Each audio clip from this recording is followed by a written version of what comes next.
Hi, welcome back. Today we are going to take a look at the decoding of complex triggers in a low speed serial bus with dual trigger and decode function. So we are going to look at LIN bus at channel 1 and CAN bus at channel 2. So this scope can accommodate CAN FD and CAN standard as well. So let's take a look at the LIN bus. As I told you, I have a LIN CAN generator.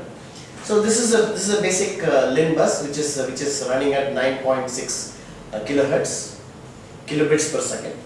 And we'll take a look at the CAN bus on channel 2 that is running at 500 kilobits per second. So you look at this CAN bus that is running at 500 kilobits per second. So what we're going to do is we have taken a couple of LIN bus frames and we have taken more than 100 CAN bus frames in a single screen. So we're going to just employ a trigger that is available for serial decode. So what we have here is a LIN trigger. So now we have decoded LIN. And we can simultaneously decode CAN. So what we have here is we have decoded LIN and CAN. So we'll stop at that and we'll take a look at what it has decoded. So let's analyze the LIN first. So I'm going to stop for ease of use. So I'm going to analyze LIN. Okay. LIN is a automotive CAN that has come up.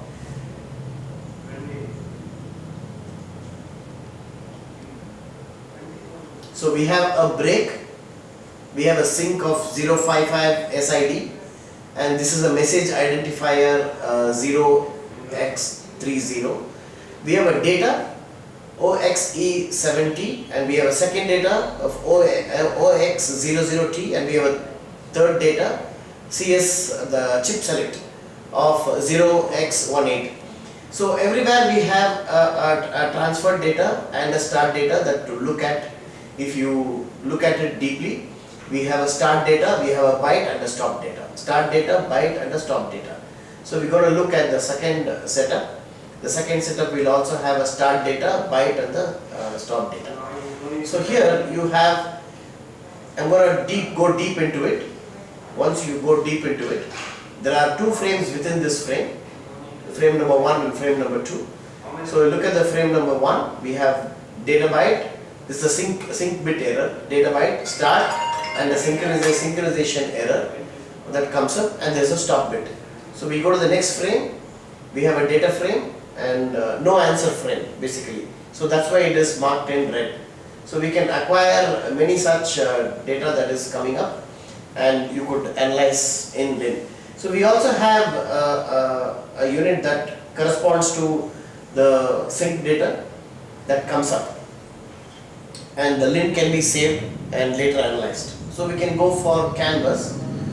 So the idea of having both together is to correlate at what point of LIN is the CAN occurring. So we could basically look at that signal. So we are looking at a correlated CAN. So we have this bit in accordance with this CAN bit. So this is for the timing analysis. If in case you have anything that is correlated with the CAN and the LIN, this can be accommodated that way. So now, let's take a look at CAN. Okay. So this is CAN 500 kilobits per second data, and you look at it now. I have a CAN startup frame. So this is the SOF.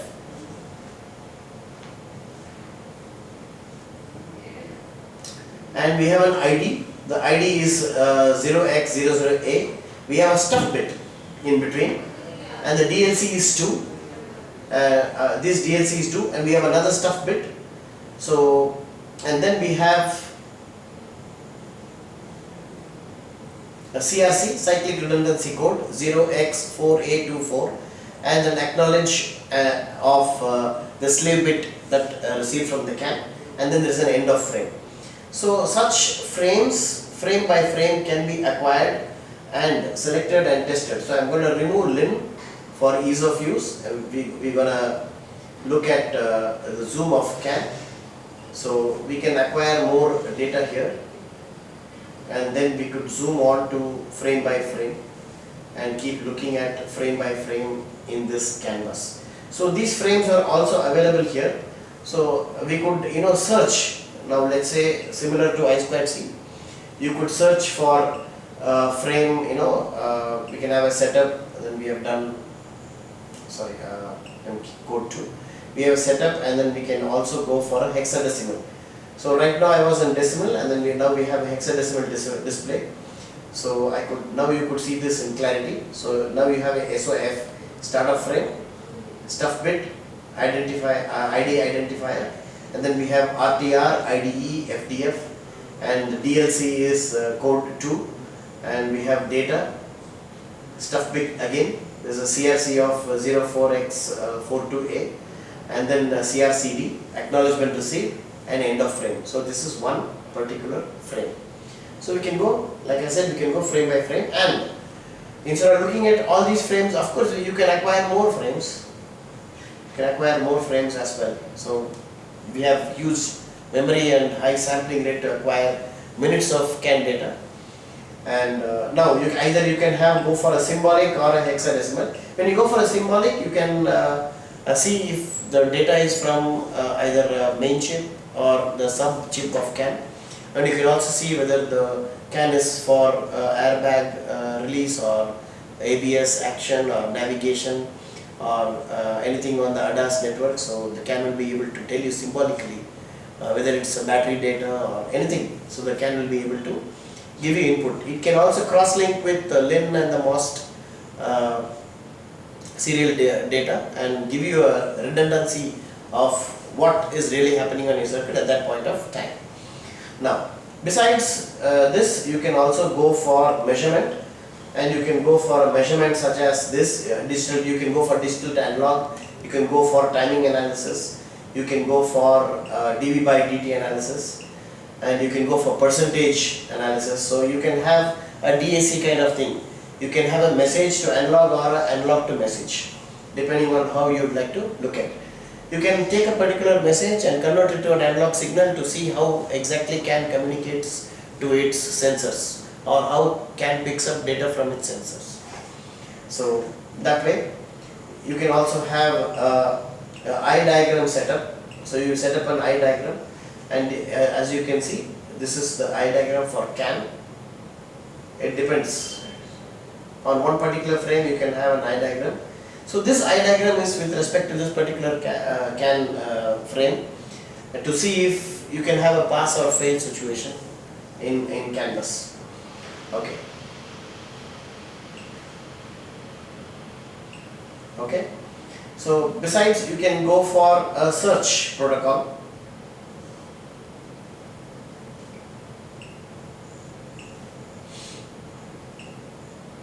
You can go for a search on this.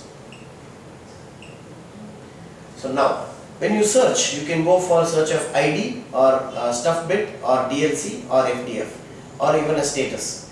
So let's say we can go for ID. You can go for ID value, and you can ask it to show the frame. So the next frame by frame, can be seen on this. Or you can directly you can select a frame, and it is going to show you that frame. So you can select a frame in this, and it's going to show you that frame. So this frame actually is hidden in this data that we have acquired, and the frame can be searched depending on what the user wants. Now suppose you have found something of your interest, and you're looking at this area. You can save this file in a lab note, and you'll be able to see this in a lab note right now. And you could identify a network and then see, okay, this is what you're looking at, and then send this file to your subordinate or your principals for further analysis. Thank you.